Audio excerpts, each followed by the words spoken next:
चावल तांदूल का भेंट किया, इसीलिए भेंट द्वारिका बोलते हैं। और आज आपको भगवान के घर जाना है। और उसके बाद पहले आएगा आखिरी गांव ओखा।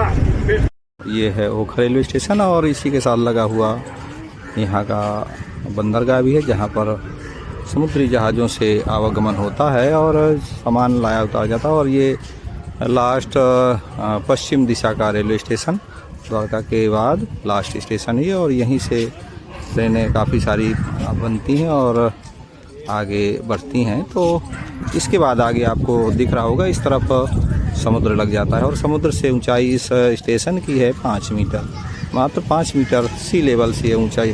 तो बहुत ही शानदार और सुंदर रेलवे स्टेशन। और हमें शायद पहली बार हम लोग समुद्र के इतने पास और इतने सी लेवल के पास घूम रहे हैं इस रेलवे स्टेशन का कस्बा, जहाँ पे हम लोग घूम रहे हैं। सुदर्शन ब्रिज का ये वो सीन है जिसे मैं कैमरे में कैद करना चाहता था, और इसी के लिए मैं इस 3 किलोमीटर लंबे पुल पर पैदल आया ताकि मैं ये सीन ले सकूं। और ये देखिए दोस्तों, आगे ये पुल पूरा बेट द्वारिका तक पहुंचता हुआ, और ऊपर शानदार लाइटिंग यहाँ पर की गई है।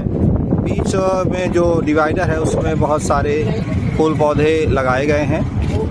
और ये पूरा देखिए आप, कितना बेहतरीन इस पुल को बनाया गया है। और पूरा हैंगिंग पुल है ये पूरा, जैसा कि आप देख रहे हैं बड़े बड़े रस्सों से इस पुल को सपोर्ट दिया गया है। और 2 इसमें मेन टावर हैं जिनके सहारे ये पुल पूरा टिका हुआ है। तो बहुत ही अच्छा ये पुल, और वाकई ये बेट द्वारिका का टूर हमारा अविस्मरणीय हो गया, यादगार हो गया। इसको हम और याद रखेंगे।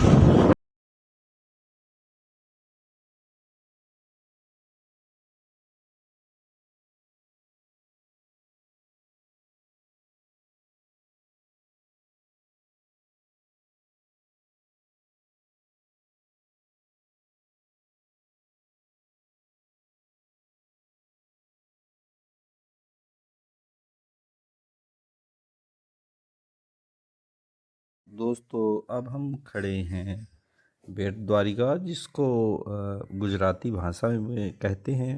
और यही वह जगह है जहाँ पर सुदामा जी जब आए हैं तो श्री कृष्ण के सभी परिवारीजनों से भेंट की हुई है यहाँ पर।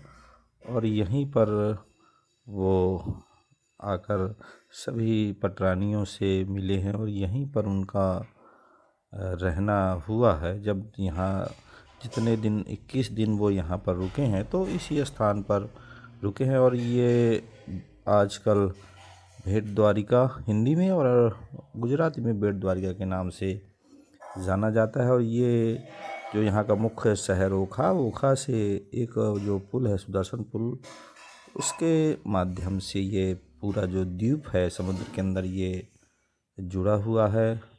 और यहाँ साल भर भारत के विभिन्न हिस्सों से श्रद्धालु लोग श्री कृष्ण के दर्शनों के लिए आते रहते हैं।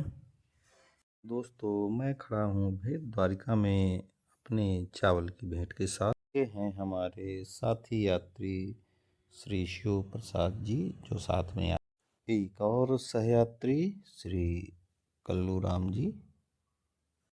लोग जाते हैं दर्शन के लिए।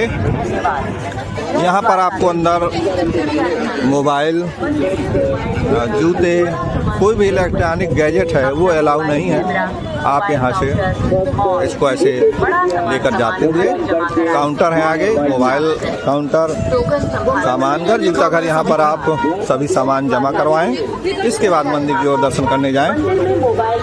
आगे मैं आपको दिखाता हूँ कहाँ पर आपको एंट्री करना है और कहाँ से एग्जिट होना है। तो ये यहाँ पे बहुत सारी दुकानें हैं, देखिए क्या शानदार दुकानें यहाँ पर। भगवान द्वारकाधीश की दिव्य मूर्तियाँ हैं यहाँ। तो चलते हैं आगे, और यहाँ आप मोबाइल जमा करेंगे, सामान रखेंगे, जूता घर में जूता रखेंगे, और इसके बाद आगे आप जाएंगे। आगे तो आगे मोबाइल अलाउ नहीं है, इसलिए मैं आपको आगे की फ़ोटो नहीं दे सकता, बस यहीं से आपको पूरा व्यू दे रहा हूँ। ये भेंट द्वारिका, हम द्वारिकाधीश भेंट द्वारिका में दर्शन करके आ चुके हैं बाहर।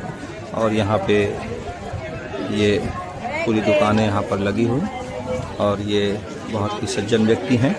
इनसे बहुत सारे हमें यहाँ का ज्ञान मिला। इन्होंने बताया हमको कि कैसे, इन्होंने बताया कि द्वारिकाधीश ने द्वारका में ही सुदामा से मुलाकात की, चावल खाए, और इसके बाद जब शाम को भगवान भोजन व्यवस्था का समय आया तो फिर अपनी सभी पत्नियों रानियों सहित यहीं भेंट द्वारिका, यहाँ पे उनका निवास था और राज दरबार वहाँ द्वारिका में था। तो यहाँ आके फिर उन्होंने रात्रि विश्राम किया, सुदामा जी को भोजन करवाया, और यहाँ पर सुदामा जी 21 दिन यहाँ पर सुदामा जी रहे हैं। इसके बाद वो वापस अपने धाम नगरी को गए हैं।